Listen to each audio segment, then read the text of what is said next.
Okay, I think I should be, yes, recording on this computer.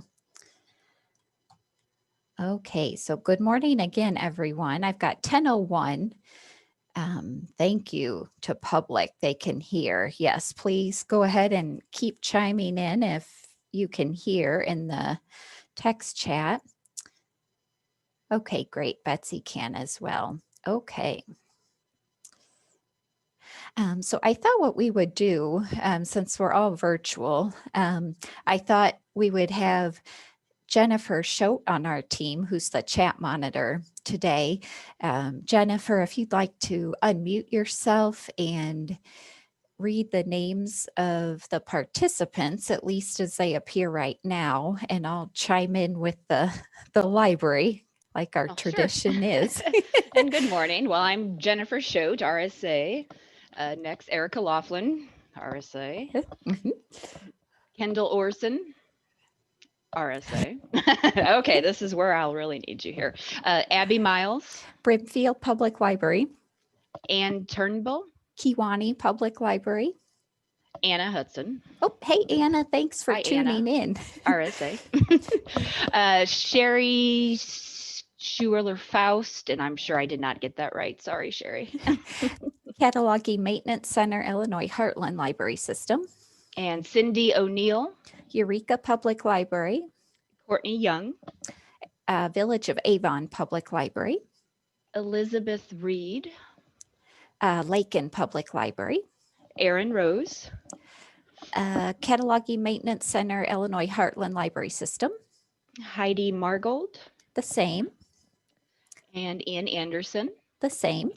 and Jane Bradbury, RSA, Jennifer Jacobson Wood, Peoria Public. and Joanne Heilman. Probably not saying that right. Sorry, Joanne. Pekin Public Library. Kate Will, Lily M. Evans Library District in Princeville. and Lisa Schmensky, RSA, and Lori Howler, Washington District Library. Megan Rowe. Galesburg Public Library. I know I'm not going to get Melissa's last name here. I know it's Dunlap. Melissa Wyanath. Thank you. Sure. Sorry, Yep. Melissa. Dunlap Public. Yep, that's right. Melody Heck, Galva Public Library.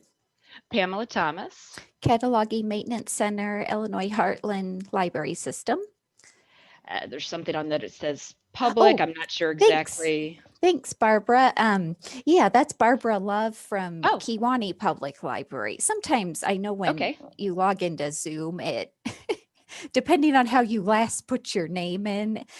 So sometimes it does strange things. So thanks, Barbara, for that private message. Thank you. Rhonda Bierman, RSA. Chantry Miller. Blessing Health Professions Library. Tom Gross. Washington High School. And Vanessa Hall Bennett. Havana Public Library. And that's all I saw as I was going through. So if I missed anyone, I am sorry. That's all I see as well. But yes, if we missed you, go ahead and type in the chat. But we've got a good crowd this morning, 28. Okay. So just a few reminders before we dive into the discussion. This event is being recorded. Lisa on our team is taking notes. Please watch for a listserv post once those are ready.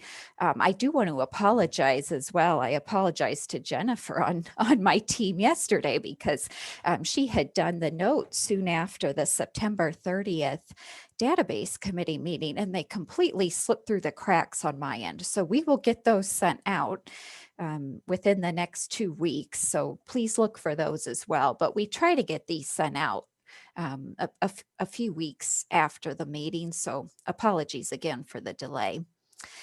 I know many of us, fortunately or unfortunately, depending on how you look at it, we're very comfortable with Zoom in this pandemic social distancing world that we're living in. But remember to ask questions or share thoughts, concerns, comments. You're welcome to use the text chat. You're welcome to unmute yourself if you have a microphone and just chime in and say excuse me, I've got a question. So either of those ways works to participate in the meeting. And of course, if there's anything discussed that you think it over or you're more comfortable reaching out to me directly after this meeting, I'd certainly be glad to talk with you at that point. So that's an option as well. And then we'll talk more about this towards the end of this event, but next week there's going to be a listserv post with an invitation to a cataloging virtual office hours. We've done these in June and August. We had intended to do one in October, but we had some staff taking some time off, and then with the Illinois Library Association virtual conference, we decided to skip that month, but we're ready to get back on track. So look for a listserv post inviting you to this virtual cataloging office hours on Friday, December 18th. And that will be an opportunity as well for you to ask questions if there's anything talked about today, you think it over, and you have some follow-up questions or thoughts. Okay, let's dive in. Okay, I always like to do an icebreaker, as you know, and I realize since we're virtual, it makes it a little bit more difficult, but if you would, if you're willing to share, one thing that you're looking forward to this holiday season, even though COVID-19 will certainly make it a different holiday season, I thought we could just share our responses in the chat if you'd like to share, and everyone can just read those at their leisure. Okay, I know for me, I had looked at the Festival of Trees in Bloomington Normal. They did it virtual this year instead of in person, and there were so many neat gingerbread houses. So that was something that was fun for me to do, even though I couldn't go in person. It was still nice that they did the event, raised money for the Baby Fold charity, and had all that money go to a good cause. Yeah. Elf pajamas. I like that from Jennifer Jacobson Wood. Oh, and he's actually enjoying wearing them. Yeah, cocktails. We all need one, don't we? That's for sure. Okay. This is probably the second or the third meeting where we've talked about the different reasons we're restructuring. I know we did this at the September database meeting, and we also did this at the users group meeting in November. So I don't want to spend too much time on this slide, but I thought it would be helpful just to refresh on why we're restructuring, because it is, of course, important to keep in mind when we're talking about the changes we have planned. So in terms of recent concerns, the first thing I want to be sure and mention is I really do appreciate each of you that reached out to me to say, hey, wait a minute, what's going on here? There's a lot submitted. The turnaround time is now 21 to 28 business days. So I really appreciate the feedback, because I know on our end, we've just been trying to keep up with what has been coming in. So that was the first concern, actually, we heard from some of you is that current processing time that it takes to have the item cataloged on some kind of bibliographic record, whether OCLC or a workflows brief record, so it can start to check out. Remember, in late September, we increased that from 7 to 14 business days to 21 to 28. And that was in response to just how heavy things have gotten for us in terms of incoming requests. The second reason, and I finally have some numbers to show you, this is the piece in those previous two meetings I didn't have ready, but Kendall did a good job helping me get these numbers together. Like I've mentioned already, and you're already well aware, that there has been quite the heavy increase in cataloging request submissions, especially over the past 6 months. But this has actually been part of a trend that's been slowly building up and intensifying all the way back to August 2019. So let's take a look at some numbers here. Okay, let's look at this first tab, courtesy of Kendall. Thank you. So Kendall ran some statistics. We looked as far back as November 2017. The cataloging department was created in 2015, but we didn't really start keeping consistent stats until the 2017. Yeah, I know those first couple years, especially the first year, we were just trying to figure out what we were doing. And I know the form, the cataloging request form wasn't up and running. You might remember that we had asked you to send attachments of images to the help desk, and then our help desk crashed because of so many images being attached. So I'm not trying to make excuses for why we don't have this information all the way back to when we created the department. But 2017 is really when it consistently, reliably started to be kept. So you can see here, this first graph, cataloging cases opened is the blue line. Notice we've got it broken down by year and month. So we're looking at exactly 3 years as of last month. Notice it was, around the 1,000 to 1,500 range, a little bit before. Always in the fall, it spikes for us as public libraries have time to resume submitting cataloging requests after summer reading programs are finished, as schools and academic libraries are back in session. Things dip a little bit for the holidays. But notice, like I said, even starting back in 2019, as we're comparing the cataloging tickets closed, the orange bar, really back in July, we see it start to creep up. I think I said that reversed. Excuse me. Yeah, August is correct. Okay, so we see it start to creep up with cataloging tickets open. So the blue, it starts to get higher than the number closed. So more are being submitted each month than we're able to close. So that starts in August. And notice that trend continues, dips around the holidays. We had started this same trend in January, February this year. Notice things really dipped in March and April when we had the statewide library shutdown due to the pandemic. But then notice these really skyrocket starting in June, like the slide mentioned, these past 6 months. So look at the difference between the number opened versus the number closed. These are huge differences, especially in August and September.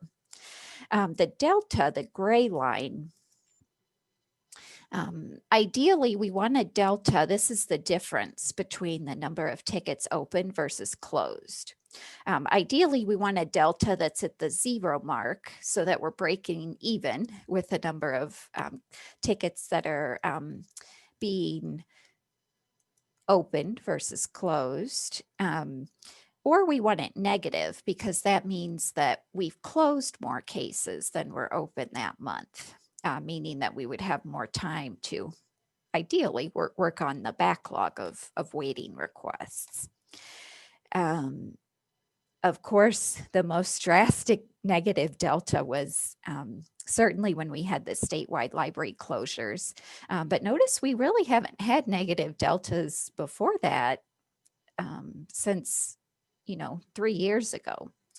It's really been a case of more has been submitted than we're able to close. I should mention that cataloging cases, this does include, of course, cataloging requests that you're submitting via the web-based form.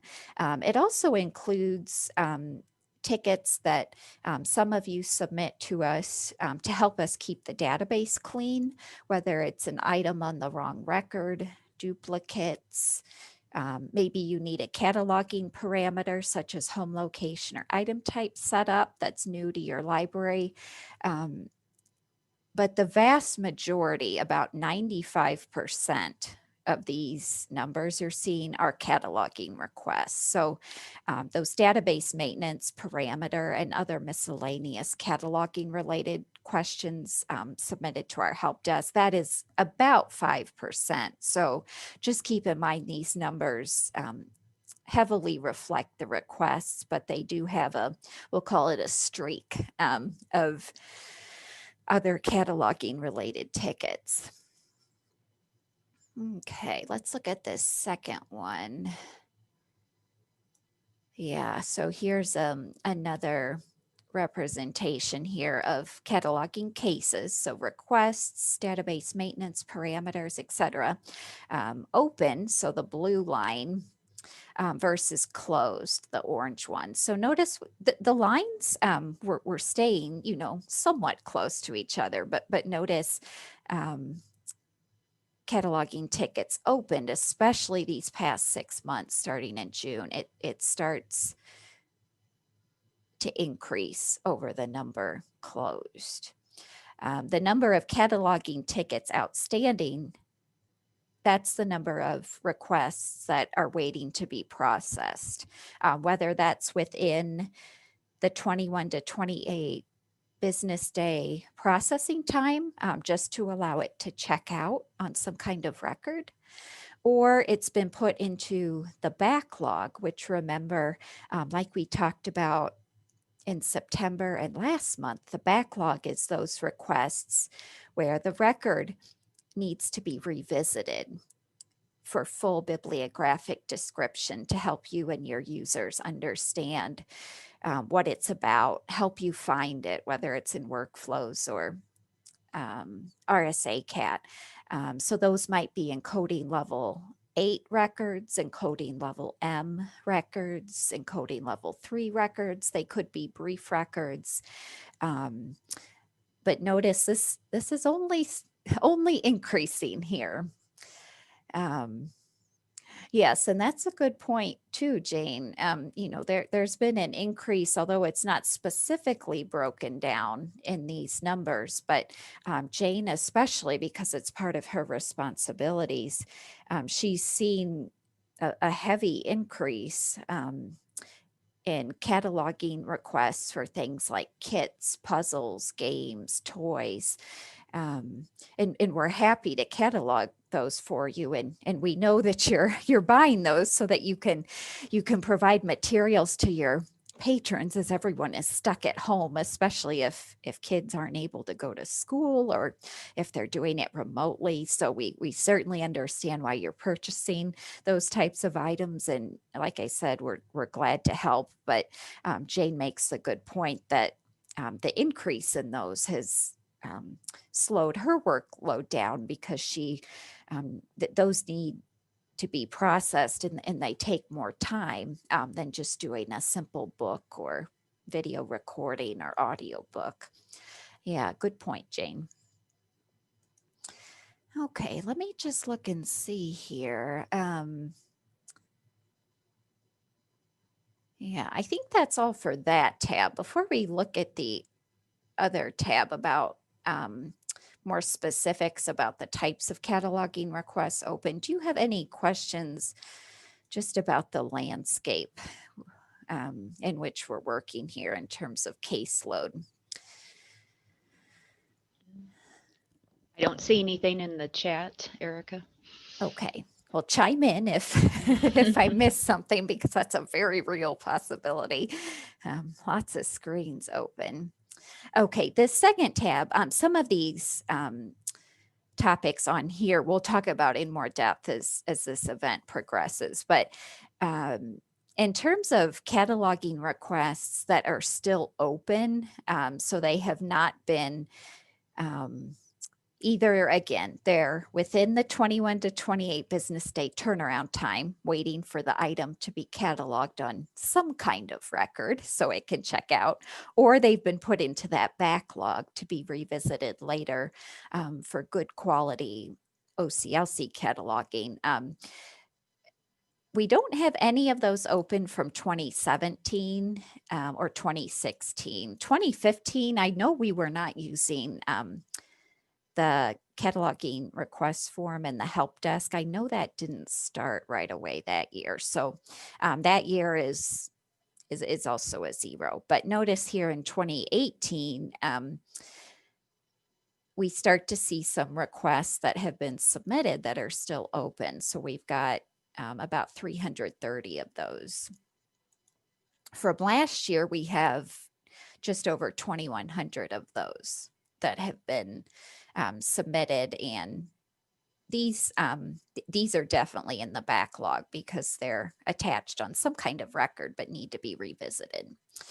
As of 8:15 this morning, this is what we're looking at in terms of what is open this year. Again, either within the turnaround or put into the backlog. So that gives us a grand total of just under 7,500 total requests open. The oldest one was submitted in July 2018. That one is waiting for full OCLC quality cataloging. Now, when we start to look at encoding level 8 requests, again, remember there weren't any numbers for 2015 through 2017, but notice for 2018, we've got just under 150 of those that need to be revisited for full OCLC cataloging. Last year, we have just under 1,200. This year, things have really skyrocketed, remember, especially in the past 6 months. Notice we have just under 2,300 of those. So that's, that's double nearly of what happened last year. Well, maybe not quite double, but a time and a half. So notice we've got about 3,600 of these encoding level 8 records that are waiting to be overlaid with full OCLC cataloging. Now, encoding level M records, these, there's also quite a bit there, but not quite as heavy. 2018, we've got just under 80 of those, still waiting to get full OCLC cataloging. 2019, we've got just over 470. This year, we're close to 950 of these that still need full cataloging. So that gives us a total just under 1,500. Okay, we'll talk more about this as we move along in this event. But as of the about 7,500 of these currently open, the CMC has thankfully, graciously agreed that they will help us process about 5,000 of them that involve the level 8 and M upgrades. So none of these that you have submitted and are waiting in the backlog are going to go to waste. We recognize that you spent time, energy, and resources submitting these, so they're certainly not going to go to waste. But just keep in mind that this total is going to increase until we ask our membership to officially stop submitting these for level 8s and Ms. That officially happens on January 5th, which we'll talk more here in a few minutes. If you're attending this meeting, I'd like you to stop sending level 8 and M requests now. But we realize we can't flip a switch and say, hey, stop this effective now. We certainly want to provide our membership notice. So that's why this will happen in the new year. But we recognize we need to turn off the submission of these. So more on that to come. The RSA cataloging team will take care of processing backlogged and, of course, newly submitted cataloging requests that involve encoding level 3 upgrades. we really don't have too many of these open. As of this morning, we've got 16. Of course, there's always the potential this number will increase as we move further along. And like I noted here as well, we need to get the incoming requests slowing down to the point that the cataloging team is able to get a significant amount of time every week to work on what is in the backlog, including these level 3 upgrades. Ideally, this will happen at this point by next year, but we will have to see. Same thing with those brief records that we've initially entered and need to be revisited for good full OCLC cataloging. That's helpful for you and your patrons. Those two we will take care of on our end. There's about 540 of those. But again, that number will increase because right now, due to the heavy influx of what is being submitted to us, I've asked the team not to be spending time doing original cataloging just because it takes quite a bit more time. So we're putting in the brief record to revisit it. Like I said, once we can get the number of incoming requests under control. So again, the idea is the team can start to get some time to work consistently for good chunks of time on their backlogs by this time next year. Once we can get some libraries using connection, once we stop the 8s and M's. So we'll have to see, because of course this is completely new and different. But we just wanted to give you a good idea of the types of requests that are sitting in that backlog, and to assure you that anything you've submitted is not going to waste. It is going to be processed ultimately. Okay, before I leave this tab of the stats spreadsheet, does anyone have any questions about these numbers?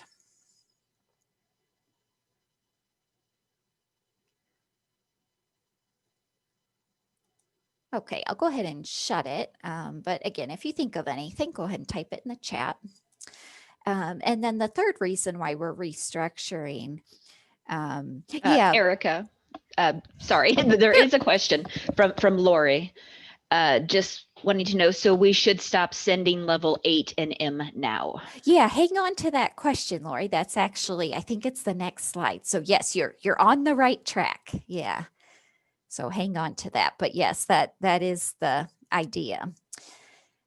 Okay, so the last reason we're restructuring, it really is no longer sustainable for us to follow the same cataloging request procedures that have been in effect since we formed this department back in 2015. It really is the same criteria for the most part.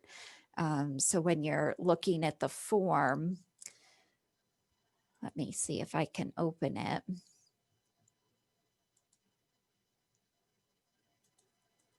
Yeah, so these instructions here about when to use the form, this is pretty much what Kendall and I had come up with back in 2015 when we started this department. And you might remember that too if you've been in your position that long.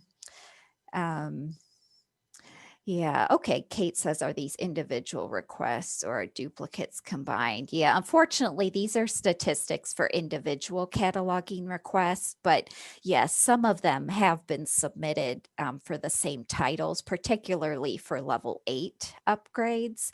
And we really didn't have a way in the statistics to dedupe to dedupe those. Yeah, especially given the searching nature of our current help desk, which I won't go into it in this event. But yeah, that's a good question, because cataloging requests are submitted for the same thing.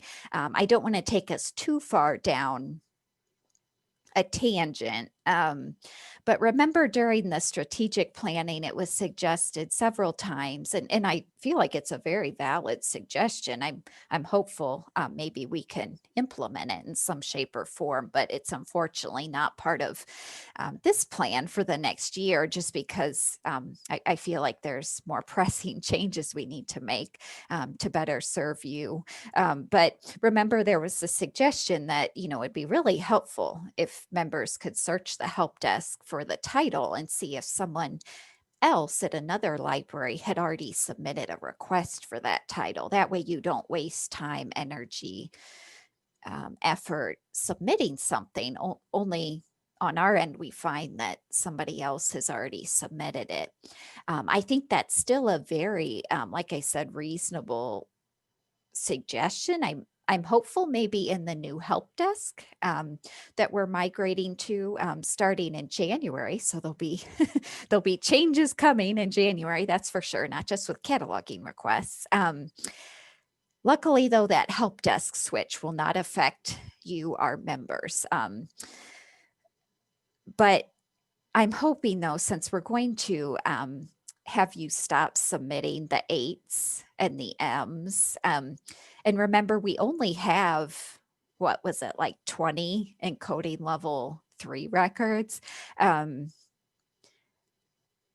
hoping that that issue of being able to see if someone else has already submitted a cataloging request for something, I'm hoping it might not be quite as big of an issue, because you're not sending us the level 8s where that had especially been noticed. So again, I don't have an answer, yes or no, if we can make that happen, but I just wanted to chime in with that, because I know that was mentioned several times as we did the strategic plan last year. So that's still something we're considering. But again, hopefully, since we're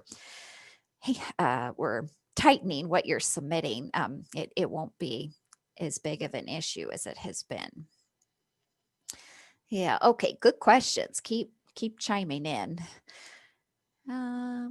Okay, so the goal, of course, we want to continue providing this cataloging support for you. We know it's crucial because it really enables you and your patrons to discover items and understand what they're about, whether it's in workflows or the RSA Cat. We understand the vast majority of our membership, you don't have staff at your library that can catalog at what we call the advanced level, doing edits to OCLC records, upgrading them to full bibliographic description, creating original OCLC records if it doesn't have a match. A growing handful of our membership is also they're not OCLC members. That's not required to belong to RSA. So that's something else that comes into play. So we realize what we're doing in terms of making your items accessible. It's so crucial, because really there would be no checkouts, no online catalog, no mobile app for patrons to use if you aren't able to enter the items in a good way. But we do recognize, though, like we just mentioned, this current approach to cataloging support, it needs to be readjusted so that it's more reasonable, both for you, the membership, and us staff. So it is certainly the time to make changes. And like I said at the beginning, I think those concerns that several of you shared were very helpful, because it really helped Kendall and I realize we needed a deeper dive into those statistics, especially in light of what has been happening the past 6 months. Okay, so here is the plan, how we're going to restructure cataloging. I was telling Pamela Thomas at the Cataloging Maintenance Center. Hi, Pam. I know you're on this meeting. We were emailing this week. I'm like, I just hope we can stay on track with this timeline. So I just want to be very honest about that, that we are going to do our best to stay on track here with the timeline mentioned. I do know this phase 1, we are going to be ready to push ahead with this in January. in which we revise cataloging request procedures. So that we'll talk more about that on the next slide. The second phase is going to come after that, reworking and then resuming the connection training on OCLC for our membership. I'm hopeful that can be started by summer. Again, we'll see how we do. Phase 3, oops, excuse me. I need to remember if you scroll, it changes the slide. So phase 3 here, this actually is something that I'm not sure how much we have told the membership, but July 1st is coming sooner than we would like to think. That's what, only 7 months away. Rails currently supports, and they created it, our cataloging request form. As a condition of our support grant with Rails, starting on July 1st of 2021, they're no longer going to support that form. This is part of the requirement from Rails that Kendall has talked about with the board and the users group, that RSA staff become independent. So much like the consortial staff at other Illinois systems, such as Swan, Prairie Cat, CCS, they all employ their own staff and they partner with Rails for support. So we too are moving towards that model in the next few years of independence from Rails. And we're phasing in the conditions of that independence. And one of them is to create and maintain our own cataloging request form. You might be thinking, oh no, this is terrible. The form is going away. Actually, it is a good opportunity for us to take a look at what we've done, because remember, this is the form we implemented in late 2015, early 2016. We've been using it all along. So I certainly think, in light of rethinking things, trying to make things more manageable for you and for us, we're looking at implementing new, simpler cataloging request forms. I have a few more details to share about that, but again, I'm going to wait till we get further in the meeting. But the thing to keep in mind here is that is a firm July 1st deadline. So the current form is going away July 1st. So that definitely needs to happen here. Phase 4, like we mentioned a few minutes ago and also at previous meetings, the Cataloging Maintenance Center, the CMC, will be processing part of our cataloging backlog, that good portion of it, with level 8 and M records. And we're hoping that they can get started in the summer as well, once we have the forms for the cataloging requests up and running. And then later next year, I'd like to revisit this idea of standards for those RSA libraries that are cataloging at an advanced level. Remember, that's editing OCLC records, upgrading their bibliographic description so it's good full level, and also creating original OCLC records. That's something that we've needed to do for some time. And I know at least one library has reached out for assistance with cataloging standards before then. But I really feel like we need some consistency for those of us that are cataloging at that level, just so that we're providing a more, well, consistent really is the best word, not to keep reusing the same words, but to ensure we're doing things somewhat consistently in terms of how we're describing items and entering that information on the bibliographic record. I'm admittedly hoping that this can be tied into the RSA membership levels, because remember, as part of the strategic plan that we did last year, the membership levels need to be revised, both in terms of the functionality that you get at the various levels, and also the accompanying fee structure. Kendall and Jeff Brooks of the Pekin Public Library, they're in the preliminary stages of getting this committee up and running to talk about reworking membership levels. So we'll have to see the progress of that committee later next year. Certainly, though, like Kendall was just telling me yesterday, and I think he's even mentioned as well during some of these other meetings, that is going to be a long process to develop those, have new levels, new functionality, and then do a fee structure and also get approval on it. So that's going to be a long process. So I still want us to move forward with advanced cataloging standards later next year, if possible, even if those membership levels are not ready. Okay, any questions about just the overall plan before we dive into some specifics about each of these phases? Yeah, okay. Let's push forward. Okay, so phase one, this involves revising cataloging request procedures. So all of this is going to be effective Tuesday, January 5th, 2021. But again, if you're in this meeting or you're listening to the recording or reading the notes, I would stop doing A and B. I would stop doing those as soon as possible. Once you check with your supervisor, your director, anyone else that you need permission from to make sure they're on the same page. So check with your colleagues who also catalog so that everybody at your library is doing the same thing. But this first, I'll call it a subphase. Yeah, so stop submitting cataloging request submissions that ask us to upgrade encoding level 8 and M records to full bibliographic description.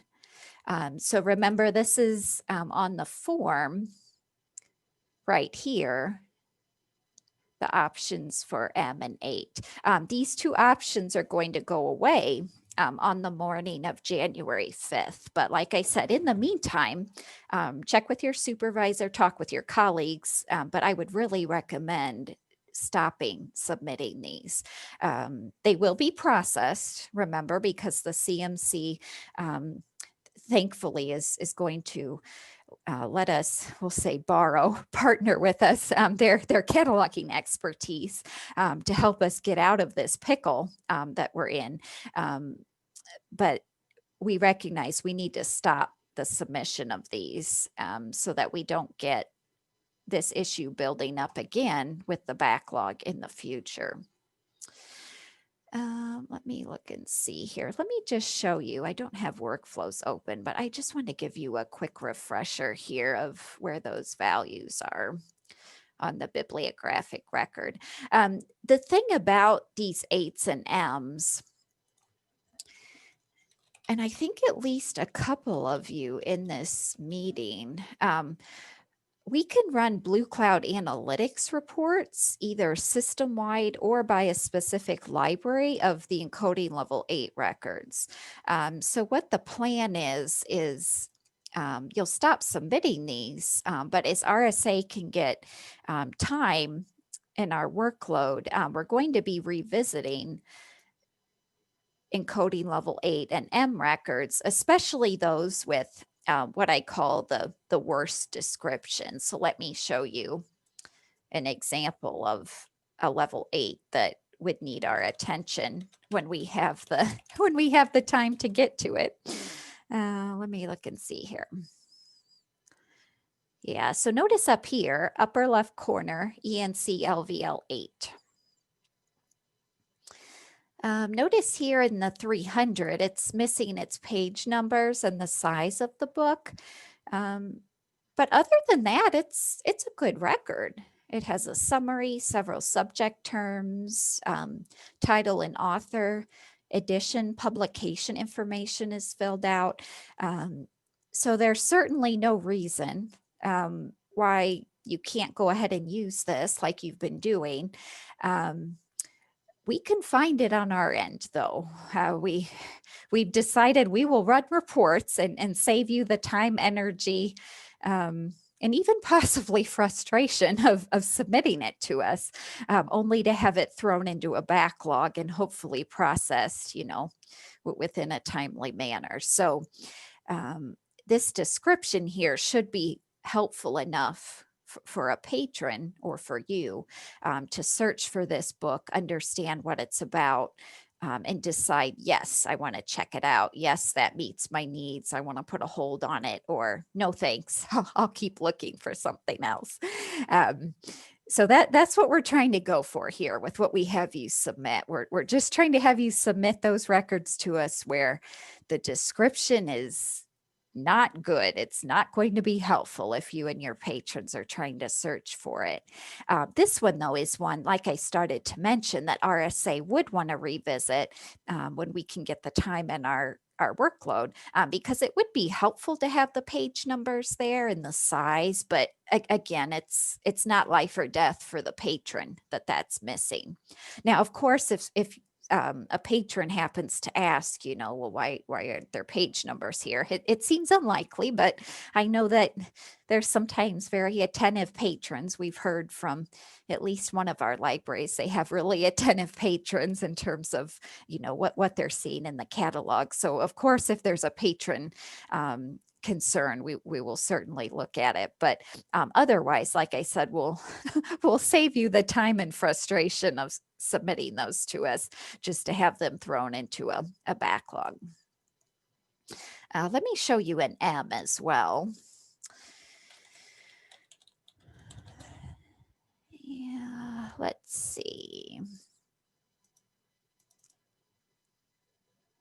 This is another record where, again, encoding level is up here, upper left, there's the M. We would have asked you to submit this to us, but again, keeping that same mindset. It's not perfect description, but again, we're just trying to have it be good enough for the patron and for you so that you can understand what it's about, find it, decide if you want it or not. It does have, basically what you need. It does need some sprucing up, as Lisa and Rhonda would say. But again, it has title. It has some publication information. You can tell it's a DVD.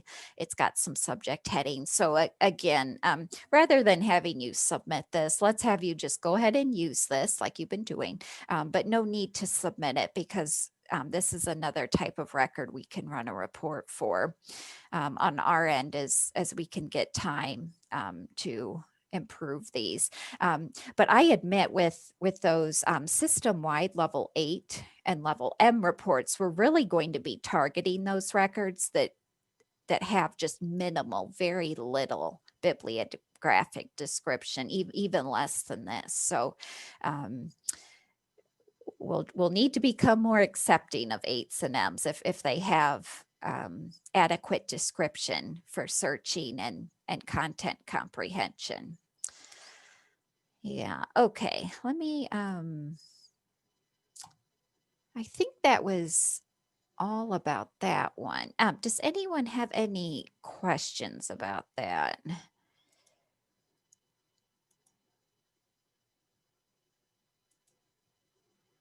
Yeah, does that answer your question, Lori? So I would say yes. Stop submitting now after you make sure that your supervisor knows, talk with others at your library that do cataloging. I would say yes.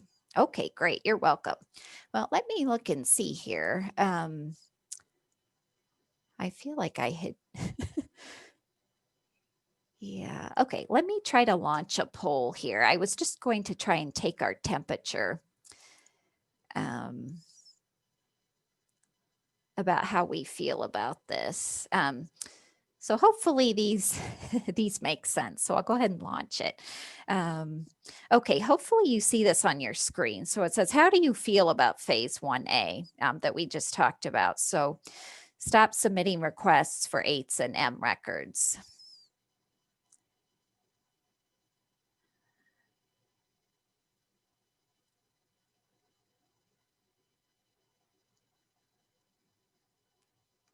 Okay, I'll give you a minute. We're just at 30 seconds now. We've got most everybody responded. That's great.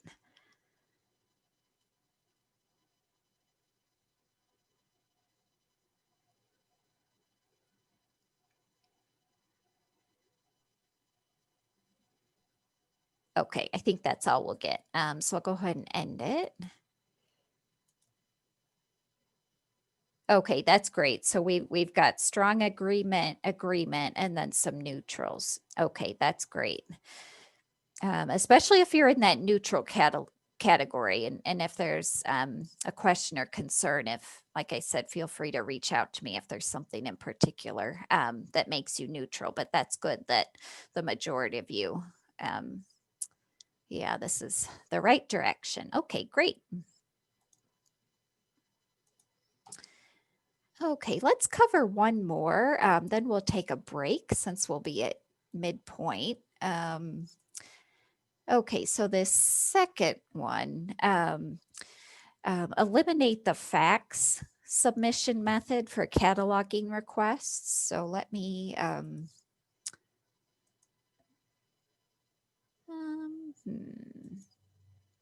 there it is. Okay.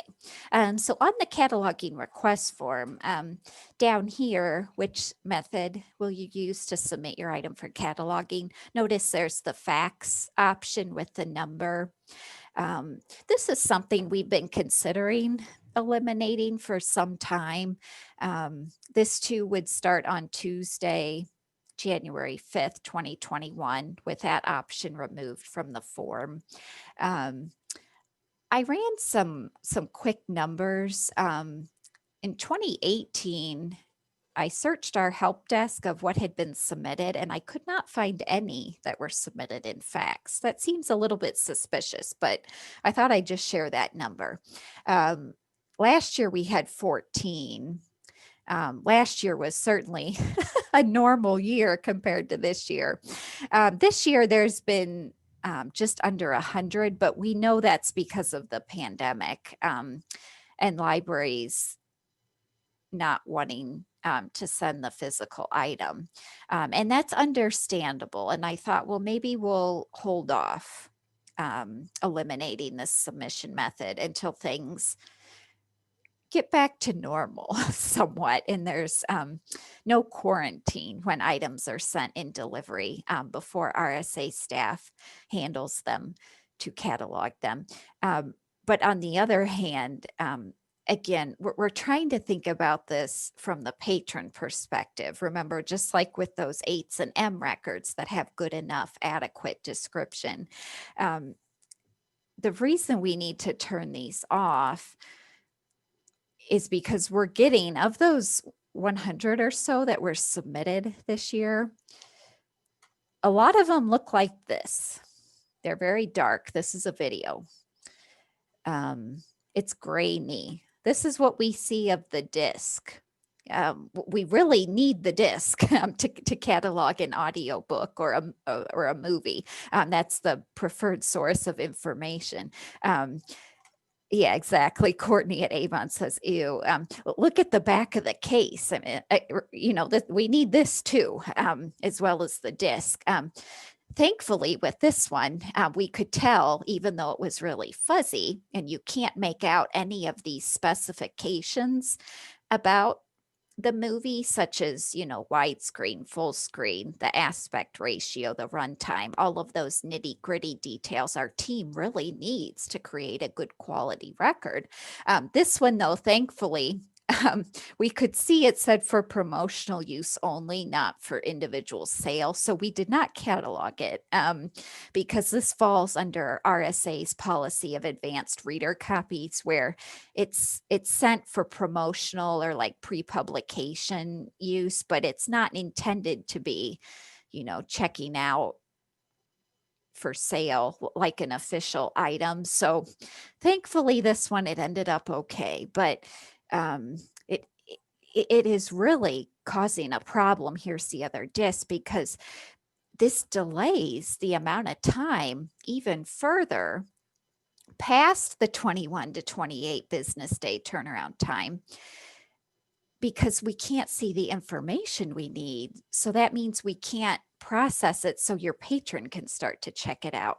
So the cataloger here at RSA needs to reach out to the submitter, hey, I couldn't read this. Could you send me a digital photo or a scan? Would you be willing to put it in delivery?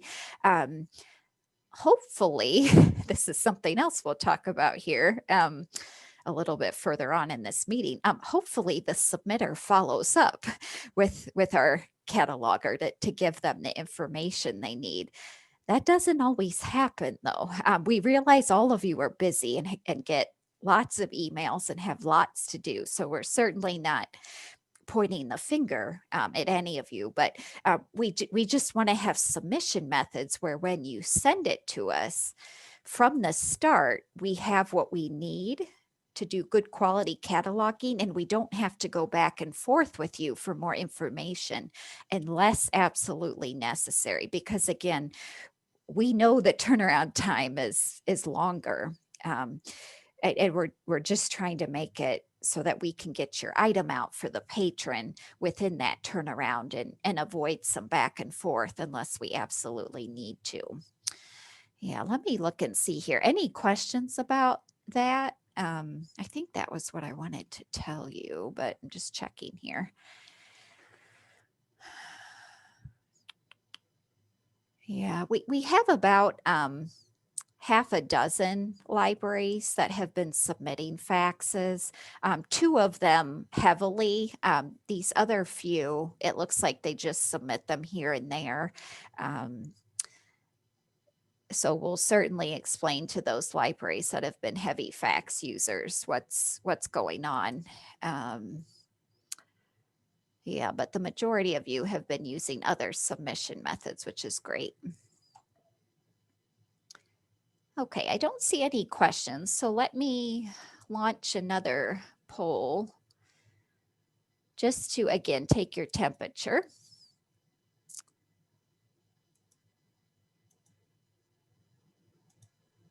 Okay, so this one's similar. How do you feel about phase 1B? Eliminate the fax submission method for cataloging requests.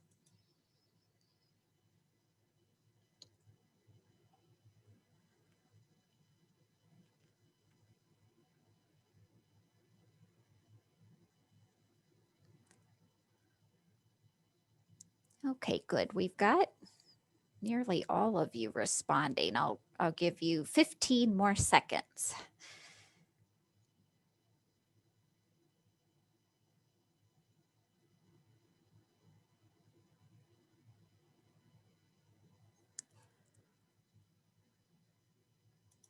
Okay, great. Yeah, it looks like there's strong agreement and agreement. That's great. Yeah, one person's neutral. Okay, so that's again reassuring. Most of you are on board with this, but again, if you're neutral and have something you'd like to share, question, concern wise, please just let me know. Remember, after the meeting is certainly an option as well, but that's good that we're on board with this change. Okay, I'm gonna go ahead and shut this. Okay, so we're in a good spot to take a break.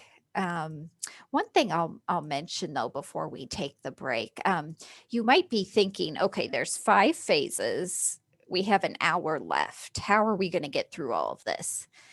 Don't worry, because this first phase happens first. So this is the phase we're going into the most depth about. The additional phases, I'll provide you some details that we know at this time and review the timelines again, but we'll need to have additional roundtables like this as we move further along into the additional phases. So we'll touch on all of the phases, but this first one is the heaviest in terms of what we'll cover. So I just thought I throw that in there in case you're thinking, uh-oh, what's going on here? Okay, let me get my timer up. So we will do a 10-minute break. Make sure to pause the recording. Oh, thank you, Rhonda. You're welcome. Yeah, this is a task we will keep for our for our department to help me remember. Okay, so I will see you in 10 minutes and I'll put my timer up. Resumed. Yes, welcome back everyone. Hope you could get up and stretch a little bit. Okay, so let's jump back in. Okay, so the next thing we'll do starting January 5th, implement what we call the stop chasing policy. This is actually more of a procedure, but it's a procedure more on RSA cataloging team on our end than yours. So for you, we're just calling it a policy because it's something you should know that we'll be doing, but you don't necessarily need to do any steps 1 through 5, like when you follow other procedures, whether it's cataloging a book or deleting an item. And this policy has to do when RSA asks for more information, not just about a cataloging request, but really any cataloging related ticket. I know in the context of the changes we're making, we're mostly looking at cataloging requests, but it also can involve maybe we ask for more information about a duplicate record that was reported, or the item on the wrong record. Maybe Jane needs more information in order to resolve the problem. Maybe Rhonda needs more information so she can help your library select the most appropriate home location or item type, depending on what you're cataloging. So this stop chasing policy essentially will give you 2 emails within 2 weeks, much like what you're already seeing. Some of you have likely seen the email, especially if you submitted a cataloging request where maybe an image was missing or it was fuzzy and we couldn't read some information we need in order to catalog the item. I'm thinking you've likely seen these emails with the please read or the information needed subject line.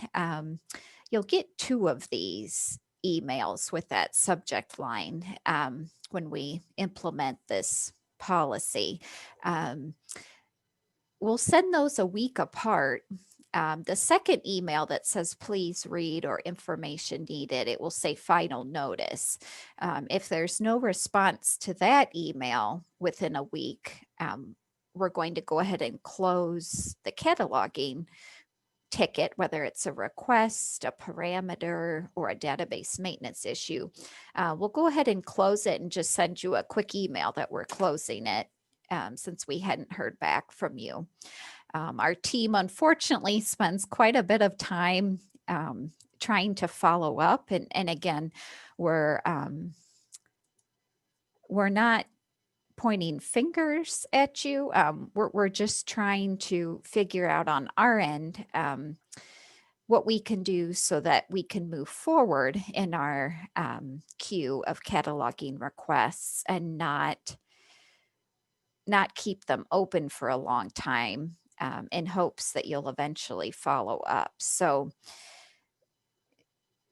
this is already being done to an extent, but we'll just, like I said, have 2 of these please read information needed emails that will be sent 1 week apart. And if there's no response after the second one within a week, the cataloging ticket will be closed, and we'll let you know at that point. And certainly you're welcome to open another ticket or give us a call if you have any questions about the please read information needed emails that you're seeing. Okay, that will be documented on the cataloging request form. We'll put at the top of the form, starting on January 5th, there'll be a line probably in this section towards the top that says before you submit a request, please keep in mind. We'll probably also document it in some other cataloging request documentation we have on our website here at rsanfp.com. RSA Cataloging Request documentation on the left. There's several documents here. So this will be documented. That's actually one of the reasons not only because is it unfair and doesn't give any notice, but we also want to have what we're talking about documented in the appropriate places, but before we make a change. So that will give us some time to do that. Okay, any questions about that? Oh, I like your comment, Kate, about the timer. Yeah, the dinging really catches your attention, doesn't it, when time is up? Yeah. Okay, any questions about the stop chasing policy? Okay, I'm going to launch another poll to take your temperature, so to speak. Okay, so how do you feel about phase 1C?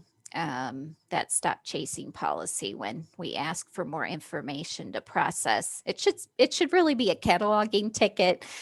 Most often happens with requests, but it certainly could happen with parameters or database issues as well.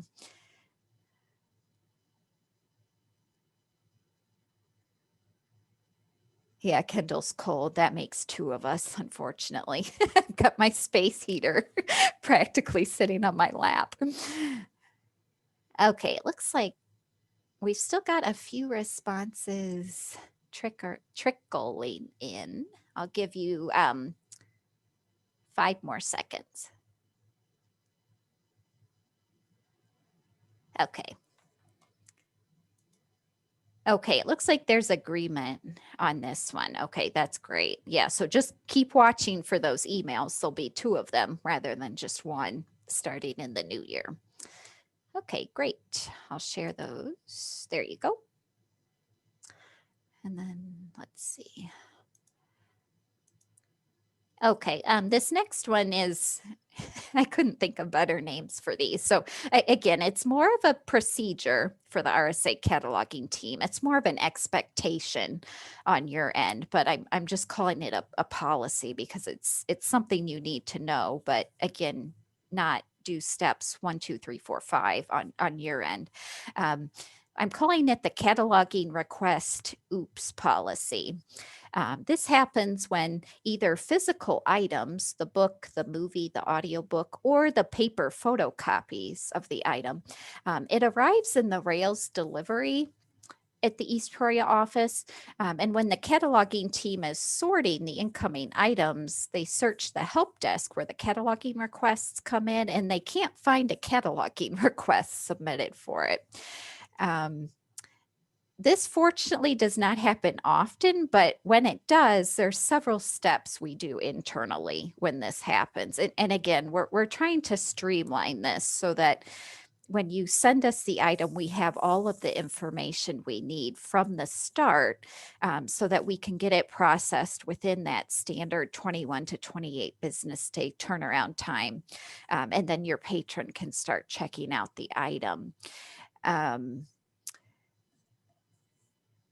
So what we'll do when this takes effect on January 5th, I don't have a copy of it to show you yet, but it'll be a form letter, not very long, just a few sentences that'll say, oops, this item photocopy was submitted without a cataloging request. We've sent it back to you because submitting the cataloging request is so important so that we know it's coming, and then we can slot it into our priorities depending on the type of library, whether or not you use OCLC connection to catalog. We can track its age that it was submitted. So it's very important that the request is submitted first. Otherwise, it will slip through the cracks, given the quantity of incoming items, and then the number of items already waiting. So the letter will just say, oops, this was sent without a request. We've sent it back. At your convenience, please submit a request and then send it back to us. It's taking more time than it needs to for our team to be calling, emailing, entering the requests manually on our end, it's unfortunately, it's not sustainable when this happens. Again, trying to keep us moving towards that 21 to 28 business day turnaround time.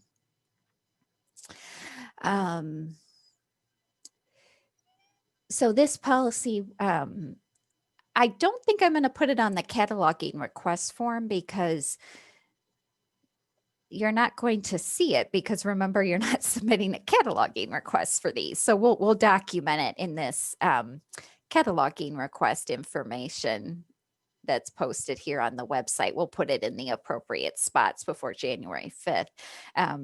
But we just wanted to mention now we'll make a change. Erica, there is a question. Oh, don't why know are if you you- eliminating fax submissions? Yeah, and don't worry, this event will be recorded as well. So you can refer back to the recording for the complete discussion. We've unfortunately been receiving too many fax submissions where we cannot read them. They're very grainy, they're dark, and that results in an even longer processing time for the item, because we have to work with the submitter to have it sent another way. So we haven't had many fax requests submitted overall. The vast majority of our members are using delivery or scans photocopies. So based off of the small quantity of these being submitted, as well as the fact that the majority of them are not readable, and it results in a longer processing time and therefore a delay getting the item out on the shelf for the patron, we have decided on January 5th to eliminate the fax submission method. I know your library is one of the heavier submitters, so we can certainly, Anne, talk after the meeting, or you can follow up with me at your convenience if you'd like to discuss that further. But those are the reasons. We'd like to have the information we need from the start, not have to go back and forth with you, and then ensure we can get the item out for your patron within our standard processing time. Yeah. Oh, that's okay, Melody. Yeah, sorry, she needs to leave the meeting. Yeah, watch the recording, definitely. Thanks for coming, Melody. Yeah, so hopefully that helps at least for now, Anne, but like I said, we can talk after the meeting if you have additional questions or concerns. We'd certainly be willing to tell you cataloging requests that you have open that are faxes if we haven't gotten to them yet and you'd like to try another submission method. We can certainly talk about that as well if you'd like to practice, so to speak, submitting them a different way before you actually need to do so. I know sometimes that's helpful. Yeah. Okay. You're welcome, Anne. Good. All right. Let's see. I don't think I did the poll on this one, so let me do that again, just to see how you feel about it.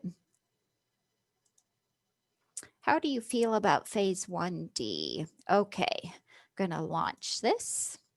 So how do you feel about this OOPS policy, where if it's sent to us, there's no cataloging request, we stick a form letter in it and then we send it back so that we can get on track with having it submitted and it won't slip through the cracks?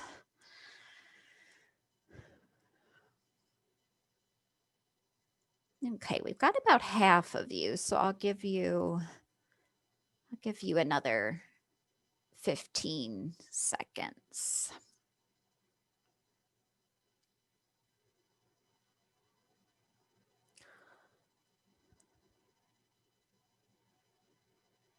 Okay, looks like we're done responding. Okay, good. So most of us are in agreement on this one. Again, if you're neutral and have a question or concern or something you'd like to share, certainly follow up with me and we can dive into it. Okay. And then the last part of this phase that we're implementing here in January, we'd like to try doing a monthly listserv post. We'll call it the cataloging snapshot, to keep you better informed about what we're working with on our end. I realize that's something we have not done a good job doing. So we'd like to give you just an idea of, in terms of cataloging requests, what's been opened and closed in the past month, the total that we have open regardless of when it was submitted, hopefully give you its oldest age. Doing the same for database maintenance tickets, such as duplicates and items on the wrong record. And then just giving you some statistics as well about items cataloged and items discarded that our membership has done in workflows. You might be thinking, well, how about we just put these statistics in that email Kendall sends at the beginning of each month on the listserv that's called the baseline. That actually, the intent of it is to show the effect of the pandemic on library operations. He and I decided that these cataloging specific statistics, he'd like to keep those in a separate email for now, since again, this isn't directly COVID related. It somewhat is, but it kind of isn't. So we'll do it separate for now. He'll continue to put the number of items cataloged. I know that's in his baseline stats, so he'll continue that. But I'd like to try and start up this monthly listserv post. I wanted to ask if there's any other types of statistics you want to see about what's going on in our workload. Keep in mind, this is at an overall system-wide level. This is not specifically for your library.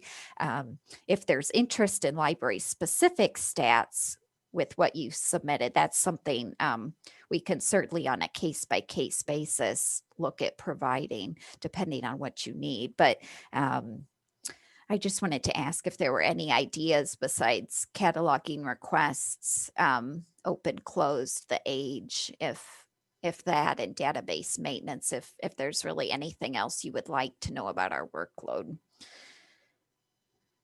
We realize that you may not have enough time to look at it. There may not there may not be a good enough impetus to look at it. I know everybody gets lots of email and already has enough to do. So if you can't look at this listserv post, certainly that's okay. But we just want to be more transparent on our end. Yeah, the backlog, please, if you're not already including it. Yeah, that's actually something that is a very good point, Chantry, because especially when we can start to get time, hopefully later next year, and definitely when the Cataloging Maintenance Center starts to process the level 8s and M's in the backlog. Those statistics will be included. So I think that's very valid suggestion. So thank you.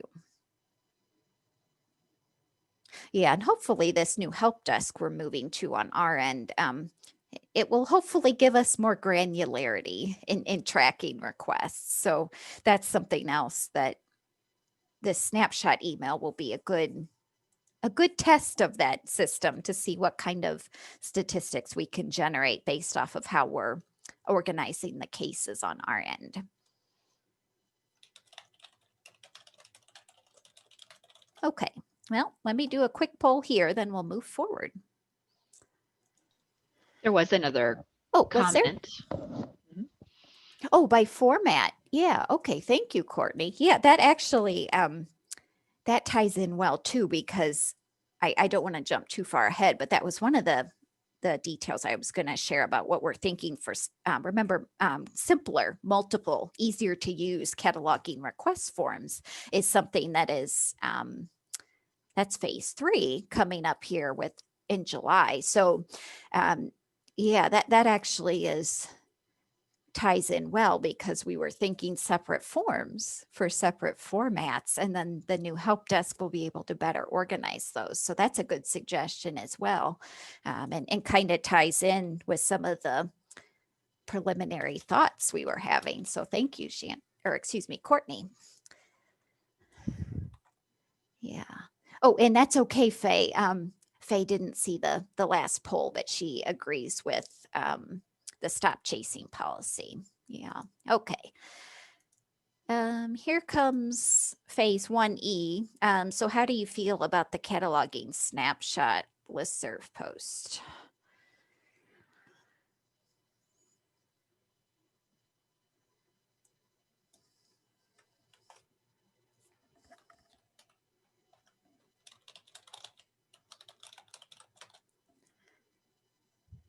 It is one of those things that we'll have to see how helpful it is when we actually start start sharing numbers with you. So I realize too that this is just in the plan phase and not the actual, here's an example. Does this mean anything to you or not? Yeah. Give it 5 more seconds. Okay. Okay, good. It looks like there's agreement this would be helpful. There's a few neutrals. So again, if you're neutral and have something you'd like to share with me, certainly touch base with me. Okay. Okay, let's push forward. So these next phases, like I mentioned, the first phase we covered in the most depth because that's what's happening starting in January. But these additional phases, again, these are the timelines we'd like to try to stick with. I'm not going to share nitty gritty, super detailed information about these additional phases, just information that we're confident we know at this point. So let's talk about reworking and resuming the OCLC connection client training. Again, we'd like to try and do this by summer 2021. So this will involve quite a bit of curriculum rework on our end, hopefully starting within the first quarter of 2021. Okay, so the most important thing we need to talk about first is the support level for OCLC connection. The only reason that we're able to resume this training is because the level of support we provide for it, it's going to be different than what we used to provide. Some of you might remember it's been about 4 years since we last provided connection client training. You might remember it was about a 4-hour training session. I taught it at East Peoria. I visited your library. It covered everything you needed to know from downloading connection client, setting it up, searching it, using the save file, putting the local holdings tag, exporting it, loading the records into workflows, some cleanup reports. So it was a comprehensive, all you need to know session.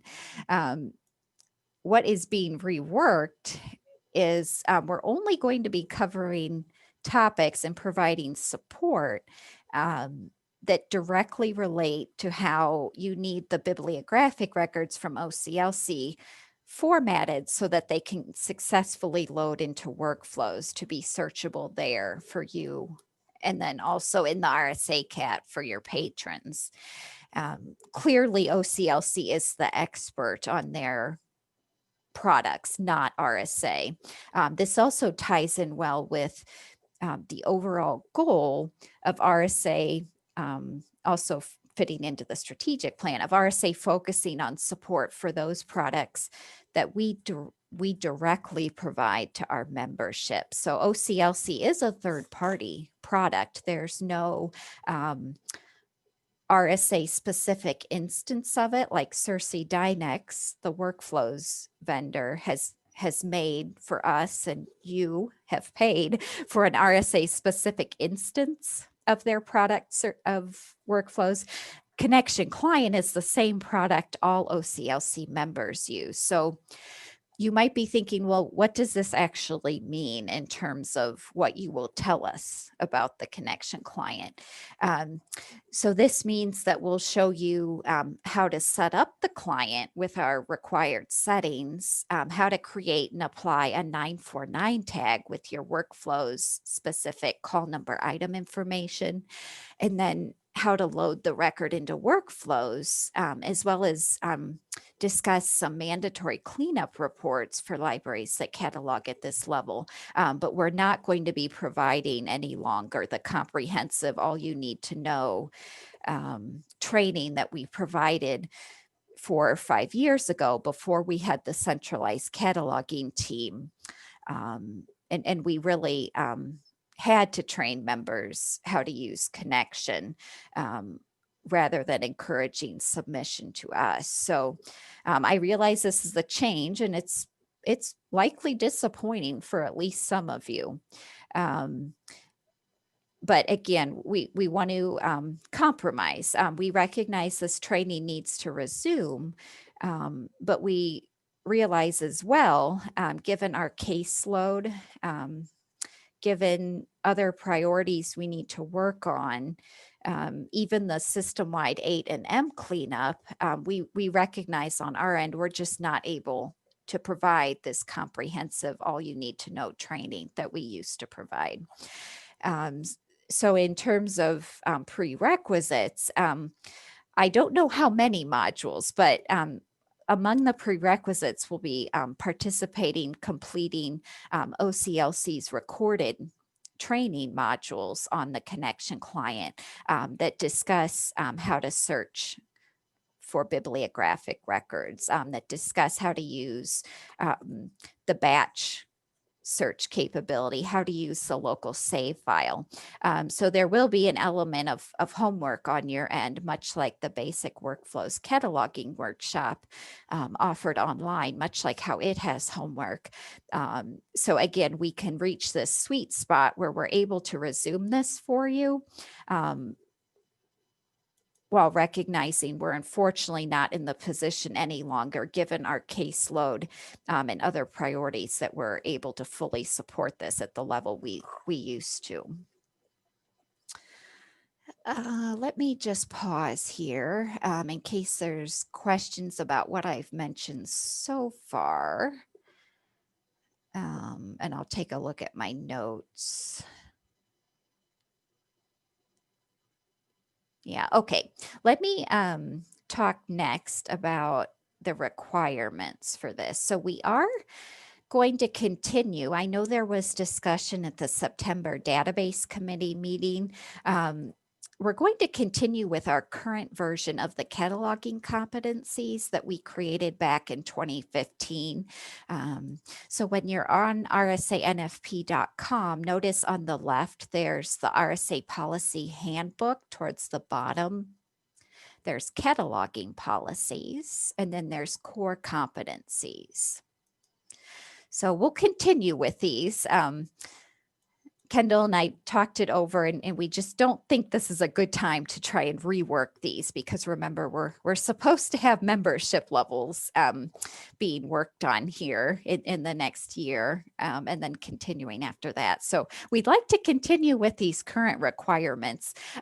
The text in red are just changes we have made, not for this meeting, but it's from January 2020. So they were from earlier this year. We were just trying to clarify what exactly this level does. We had some questions in our help desk about what exactly this level did. So again, we have not really made any significant changes to this. We were just trying to clarify, but these are still true. So this training is going to be limited to just those that work at full online RSA libraries, and our membership list. If in case you don't know your membership level, notice here, for example, let's look at Alpha Park. So notice here, it says full online here in this third column. So that's where you can find that, or of course, check with your supervisor or your director. Oops, excuse me. Got too many things open. There we go. So this training will be restricted to full onlines. But that being said, though, if you're already using it and you work at a basic online library, Betsy from the Lakin Public Library, she's a good example. She did this training years ago. And she works at a basic online library. She is grandfathered in because she completed the training prior to when these competencies took effect. But that being said, though, if Betsy happened to leave the library, if that library is still at the basic level of membership, Betsy's unable to train other staff, and new staff will not be able to use the connection client unless the library chose to upgrade its membership level to full online. Again, all of this will be rethought when membership levels are reworked, but as we've mentioned a couple times already, we're just not sure when that's actually going to, we know it's going to start next year, but we don't know when they're actually going to be implemented and approved by the board. So I feel like we should push ahead with what we have so that we can provide this support based off of the concerns we've had these past couple months. But on the other hand, we just don't want to scrap this when membership levels are coming here. There'll be the requirement to complete the basic workflows cataloging training before you do the connection training. That way you understand how to compare bibliographic records to your items to see if they're matches. Having at least 1 year of cataloging experience and workflows, doing the training, and then being subscribed to the listserv. Ideally attending database meetings live, but we realize that's not possible. So reviewing, recording, and notes. So that this is the same requirements we've had, just the level of support is changing because we recognize our caseload as well as our strategic plan does not allow really a comprehensive all you need to know training session and support level that we used to provide. Just a few things about curriculum and documentation. The curriculum, the documentation, that will be revised, like I said, hopefully within the first quarter of the new year, so we can get started with this soon after that. This training's only going to be online, especially given the pandemic and the current situation. We'll revisit in person when it's safe for us to do that type of training overall.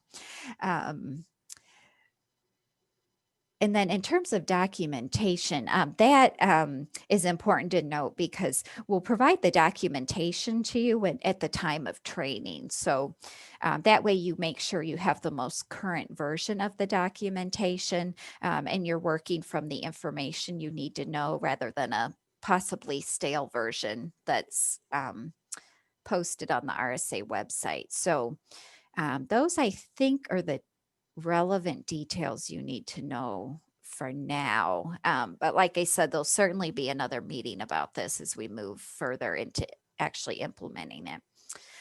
Are there any questions about that?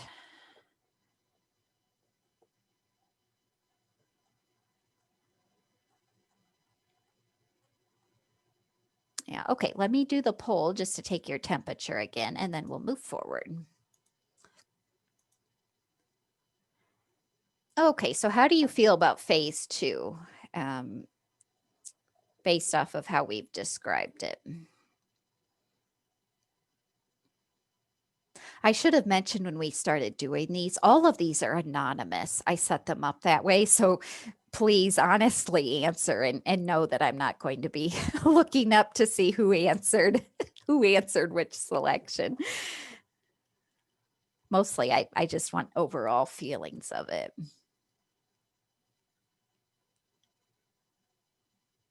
Yeah. Okay, I'll give you 5 more seconds. We're mostly done.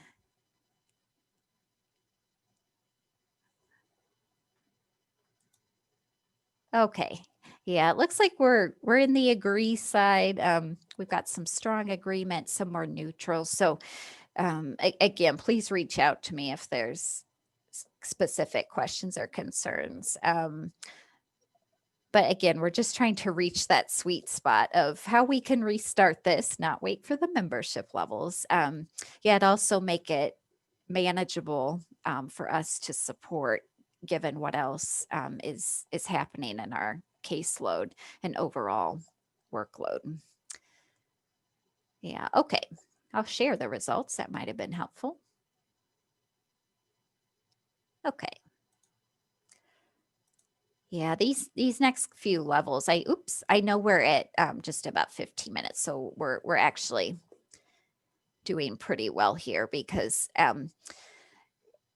I don't have too many specifics to share about these. So at this point, so phase 3, remember, is to implement new cataloging request forms, and we have to do this by July 1st. Remember, that's the drop dead date that Rails has given us as a condition of our support grant with them. They currently host the form, but again, in the interest of pushing us towards that independence that we need to do, this is one of the steps to do that. We'll start development of these internally early in the new year. Because we want to allow plenty of time for us to meet that July 1st deadline. We're thinking, like I mentioned earlier in the context of Courtney's comment about statistics by the format of the cataloging requests submitted. Preliminarily, I have been thinking, by format would be a good way to do it so that there's not a very unwieldy form with overwhelming options and a ton of information. Something else we'll look at it. It won't be ready by July 1st, but really all of the sub-departments in RSA, whether circulation holds, reports, system parameters, things like duplicate records, item on wrong record, all of those things actually will have web-based forms to report those to us. So you'll be able to visit a page on the RSA support site. It'll ask what type of task do you need help with? And you'll be able to pick from a list of what you need to do, fill out a form. And then again, we have the information that we need from the start rather than playing phone or email tag with you to try and get all the details so that we can process your ticket quickly and get you resolution. So again, this will start with cataloging request forms, but really the goal is to try and get some additional forms for types of tasks that are repeatedly asked of us so that we can provide better service for you. Okay, I think that's it for this level. Like I said, I know there's not too much to share, but there'll certainly be more information once development actually starts of the cataloging request form and we have an idea when it's going to go live. It'd be nice to have it go live sometime in June, but we'll see. Any questions about that one?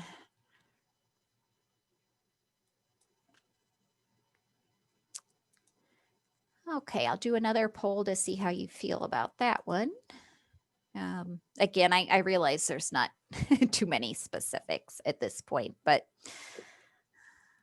and we don't really have a choice as well, since it is being turned off for us.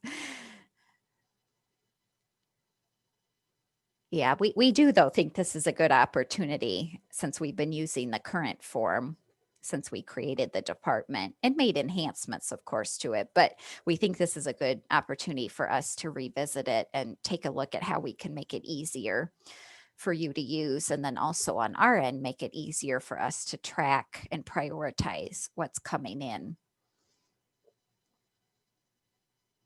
Yeah, okay, looks like they've stopped the responses. So it looks like we've got some agreement here and then a neutral. Okay, so that's helpful to know.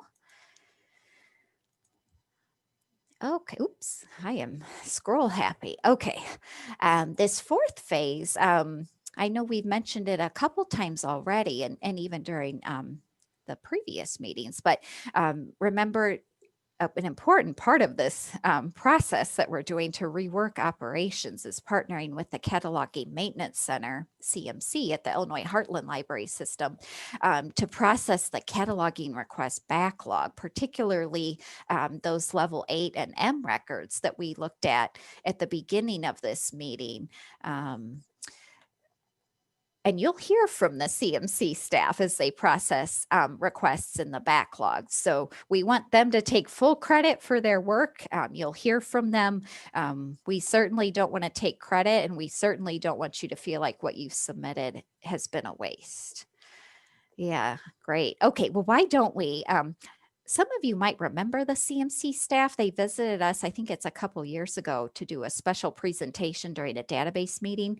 But I thought it'd be helpful just to have them introduce themselves. So I will stop talking, but I will first introduce Pam. We'll have Pam go first. So she'll explain a little bit about herself, and then she will also tell you the most unique or the strangest thing she has cataloged, just as a fun fact. So hopefully, Pam, are you able to unmute yourself? Yes. Okay, great. Take it away. All right. So Erica asked us to share a little bit about our education and background. So for those of you who don't already know me, I graduated from NIU with my MLS back when they had a program. And then I graduated from Capella University with a doctorate in education. I've got 2 other degrees, you know, like we don't need to go there. We're short on time. So I've worked at public, special, academic, and now a library system. And I've also taught cataloging courses at the associate's level at Illinois Central College, where I used to work, and master's level at U of I. And I now teach Moodle courses in cataloging through IHLS. And I have 28 years of cataloging experience. So thank you for making me feel really old. No, it's expertise. Yeah, like a fine wine.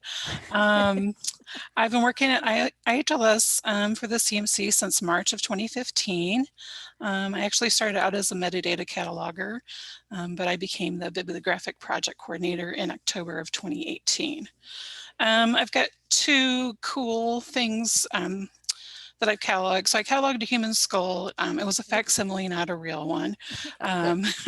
Just wasn't that creepy. When I worked at ICC for their nursing school program.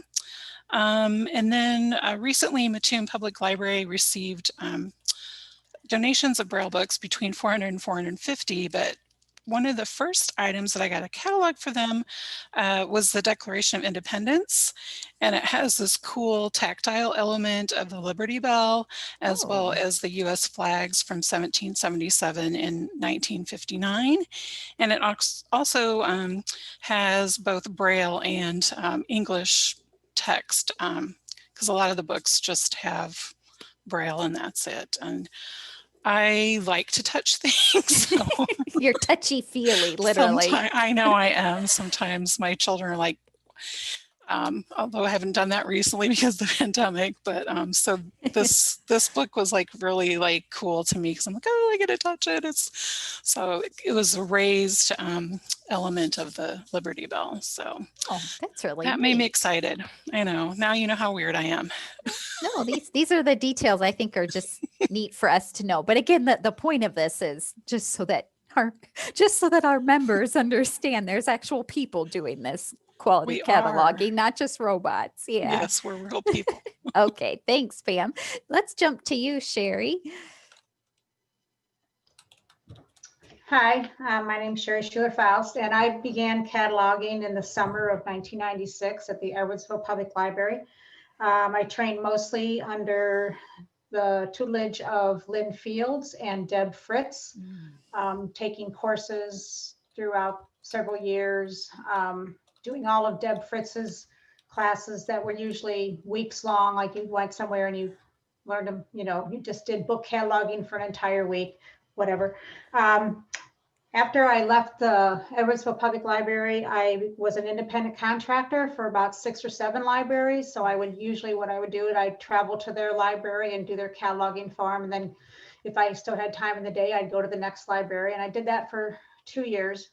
And then I began working for the system after that. Let's see. So in my work as an independent contractor, well, in my work as an employee of the Edwardsville Public Library, I was one of the ones as an independent contractor that basically we did the CMC project, the original intent of the CMC project, which was to just do database cleanup. And we did it for the Lewis and Clark Library System. And this, and so there was 9 independent independent contractors that did that. And I think the state of Illinois saw what good work we were doing. So that's when they developed the CMC and made it a statewide thing. But we continued to do ours on an independent basis. Let's see, then after I was an independent contractor, then I came to work for Illinois Heartland. That was in 2008, I think, or 6, I can't remember. And then in July of 2013, I became a full-time CMC cataloger. I didn't want to be, but they made me. Begrudgingly. I like doing fiction, but anyway, so I've been a CMC cataloger ever since then. So I've basically been a public librarian, a contract cataloger, and then also a system cataloger. And I have done so many interesting things that we would be here for several hours if I tried to tell you all the things that I've done. I just picked 3 that I thought were really neat. One of the things that I did was a German Bible, completely in German, and it was like leather, a leather binding, and it was from 1734. Wow. So that was pretty interesting. Another thing that I did that was really cool. Oh, and that book was at the Columbia Public Library. And then another thing that I did that was really neat was at Vespasian Warner. It was a Civil War military journal and orders that also included after the person who had it left the military, he was a doctor, and so then he had all of his medical stuff, like how to, what the procedures were to do different medical things. So that was really cool. So that the binder, the journal actually started in 1861 and it went to like 66 or 68 or something. Oh, it really was comprehensive of the war then, and a little bit afterwards. It even started out like, the first line was like, Reveille will be at X o'clock. I mean, it was just a whole thing of how their day went and everything. And then just every single day there was stuff in it. It was really interesting, and it was really kind of like falling apart. So we had to be very careful with it. And then just something I've cataloged about a week ago that I thought was pretty cool were actual tickets to the World's Columbian Expo in Chicago from 1893. And it was a whole group of tickets. Like every ticket had a different person on them. Like it had Abraham Lincoln, or it had Indian chief, or whatever. I mean, it even had some composer, and I can't even remember who it was now.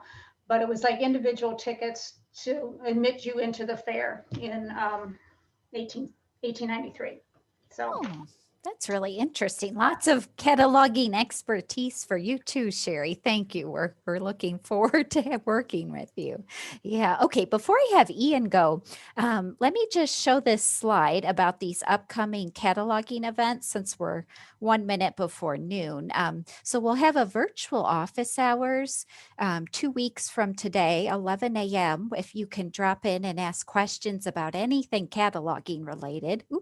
Watch the listserv for the access link. You won't need to register.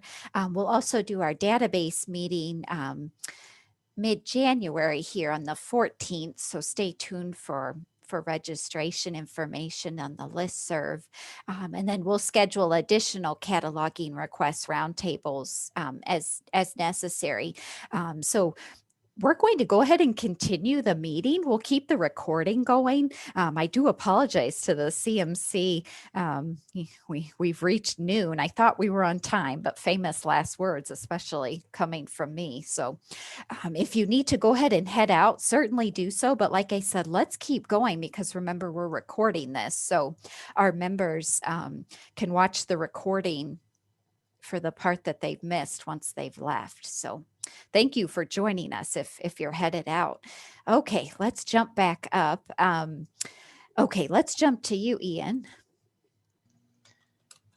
My name is Ian Anderson, and I have worked at IHLS since 2015, first as a cataloging assistant. And my undergraduate degree is from the University of Illinois, and my MLS is from IUPUI.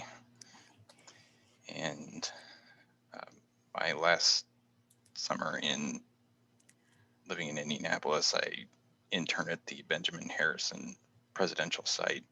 Oh, that's different. And I have worked at the University of Illinois Archives and the Champaign Public Library prior to starting IHLS. And What about some of something unique or weird that you've cataloged? I just cataloged several kits from Marshall Public Library. And this week I've been working on books from Galesburg Public Library. Oh, I think Megan from Galesburg's in this meeting, so she Just might. Some of the topics are like romance, space travel, and alternate histories. A variety. You never know what you're going to get. That's certainly the truth, isn't it? I know we thought that with the air fryer manual that was submitted a couple years ago. Okay, great. So various experience for you too. Yeah, great. Thank you. Let's jump to Heidi. Hi, my name is Heidi Margold. I first became involved with libraries when I was working in the bindery at SIUE. So I went on to grad school at the University of Illinois in Champaign. Go Illini! Woohoo! Fellow Yay. alumni. Yeah, my background is the building I like because it. I miss it. I graduated from there in May of 2019, and I started with the CMC in March of this year. So I've mostly been working from home. And I would say the most unique item I've ever cataloged was an audio cylinder. I created 3 Dublin core records for the item. So one of those records described the physical item, one described the digital image of the item, and the other was to describe the digital recording of the item. Yeah, really getting all aspects of it. That's something that, yeah, we've never done on our end as Dublin core. So that's I know it's related and it's certainly widely used, but it's interesting the different aspects of it are described separately. Yeah. Okay, well, great. It's nice to put a face with the name too. I know we've seen emails, but I don't really have a face. So great. Nice to meet you, Heidi. Nice to meet you too. Okay, let's jump to Erin. Sorry, I couldn't find my unmute button for a second there. I'm Erin Rose. I am the metadata cataloger for the CMC. My background is a little varied. I have a bachelor's from University of Wisconsin, Green Bay in art with an emphasis in gallery and museum practices and arts management. And I have my MLIS from the University of Wisconsin-Madison with a focus on archives and records management. I worked at the Wisconsin Historical Society. There I was both an archival processing assistant and I worked in government publications cataloging. I worked for the Helen Louise Allen Textile Collection at Madison, working with their permanent collection database. I'm just thinking of all the neat things you've probably cataloged textiles. Ooh, Oh my any gosh. costumes? I didn't get to create many catalog records, but there were Oh. definitely costumes. I got to like edit and clean up and help make everything consistent. there. Still an important job, that's for Yes, sure. they got a new database that year, so it was a whole thing. I worked for the Center for Railroad Photography and Art in Madison, and back when right after I graduated with my bachelor's, I worked for the University of Wisconsin Green Bay's Lawton Gallery and Permanent Collection, and I managed their permanent collection. And then I think one of the most interesting things I've cataloged was not a set, but 5 different artists' books while I was a grad student for the Kohler Art Museum, Art Library. Yeah, you really do have a varied background. That's great. Well, and obviously it comes into very helpful use with what you're doing now. But that's really Yeah. neat though about the textiles in particular. I hadn't really thought about the archival aspect of that. But why wouldn't you try to preserve that type of item? Yeah. Okay, great. I think that was all of the CMC staff. Did I miss anybody? I know there's 5 on the team, so I think I've got everybody. Yeah, so just be on the lookout. We're very excited and very appreciative. They are willing to partner with us. And as you likely heard from their description of their backgrounds, they are well versed in database cleanup projects and improving bibliographic records. So they are certainly not new to this. So we're looking forward to having them work with us.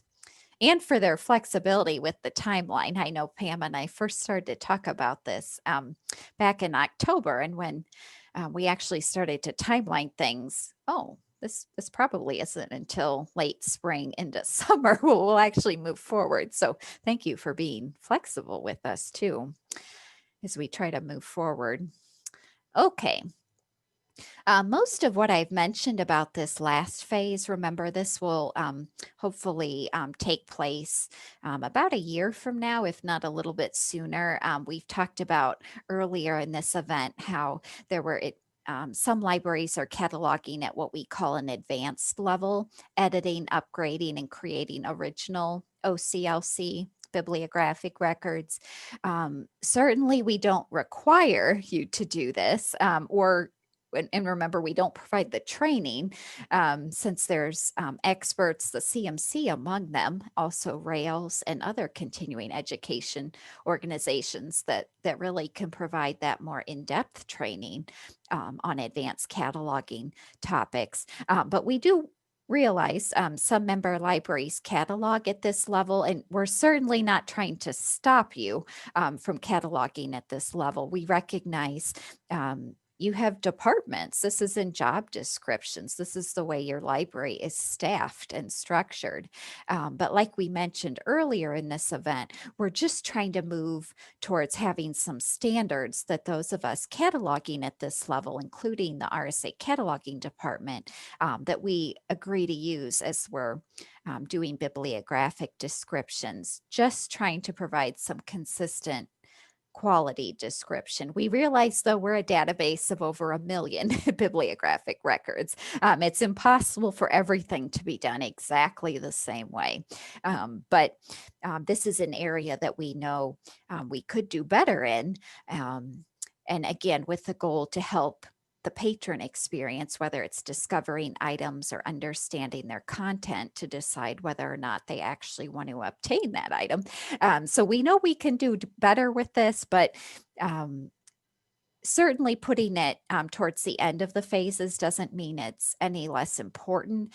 We were just trying to prioritize what needs to happen first. So don't feel like since this is last, that doesn't mean it's not a priority. It still is, just not slotted as far up as, for example, stopping the 8s and the M submissions that we talked about. Okay, any questions about the category 5 level? I'll launch the poll on that one so you can tell us what you think. I know it may not apply to all of you, and that's okay. But even just the principle of it, if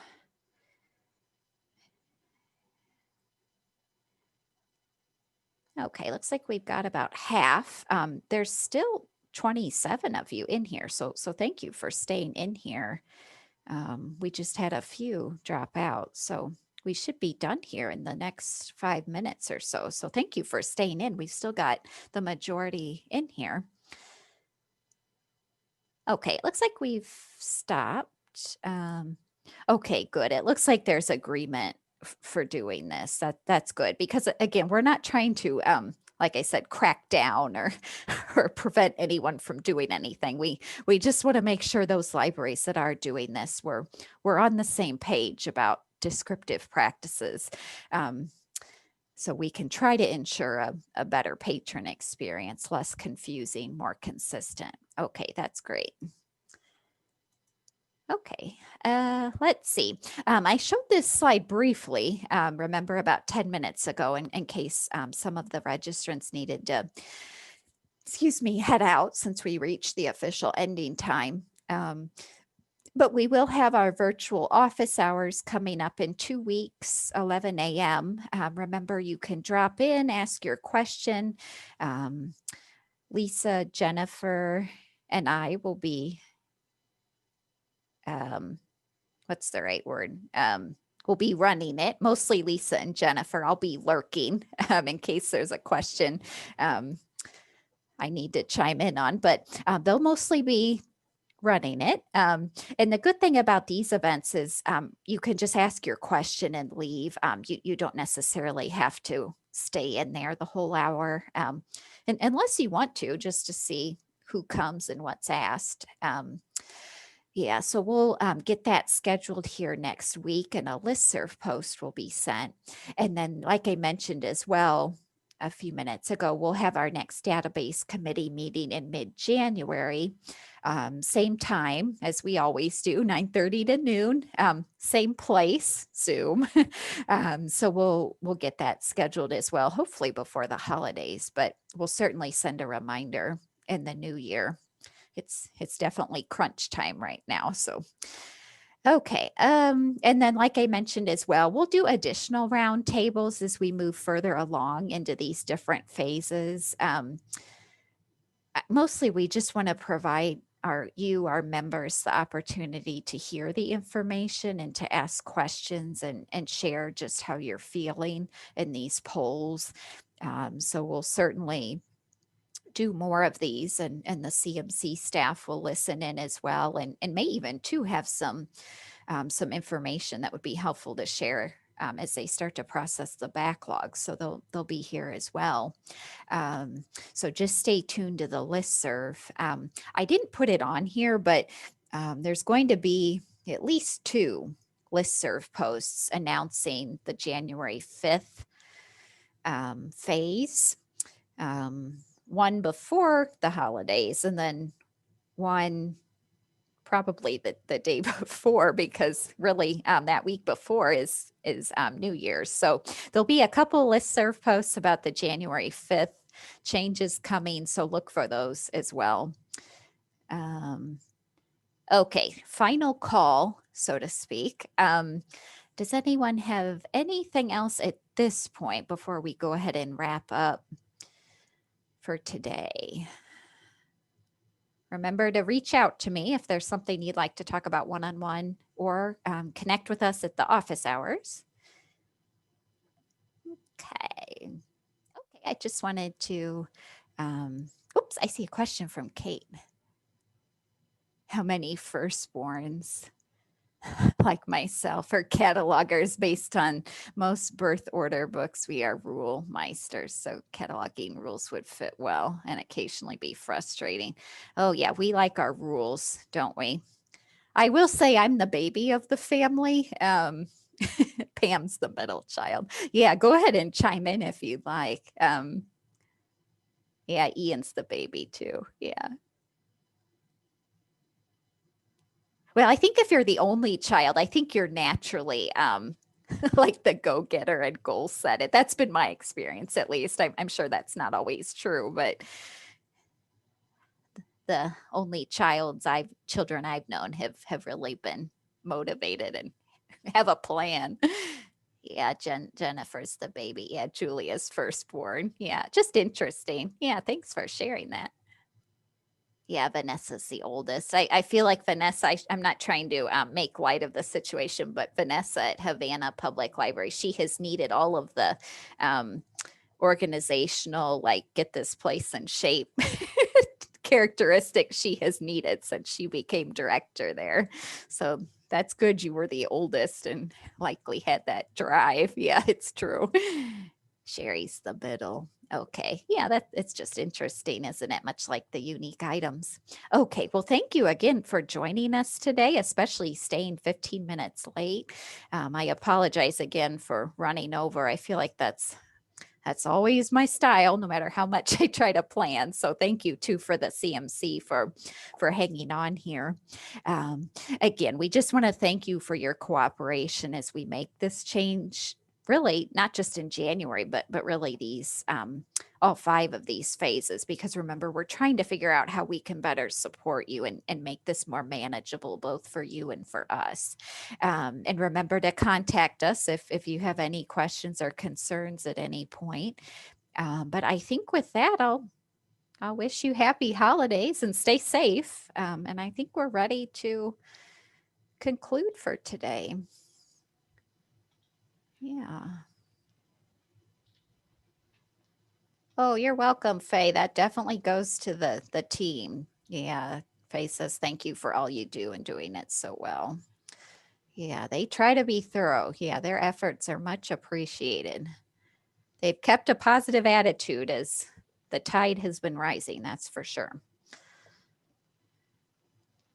Yeah, good question, Anne. So the recording will be shared on the listserv. And then Lisa on our team has been taking notes. So the goal is to have those ready, hopefully, if I can get things together on my end. I'd like to have those ready before the office hours on the 18th so that our members could take a look at those, and that might stimulate some questions, things they want to stop in and ask during the office hours. So that's the plan, but stay tuned to the listserv. That will be the best way to know. Yeah, okay, I'm going to stop the recording, but I'll stay in here, but just in case there's any lingering questions. But otherwise, if you don't have any questions, you're certainly welcome to head out.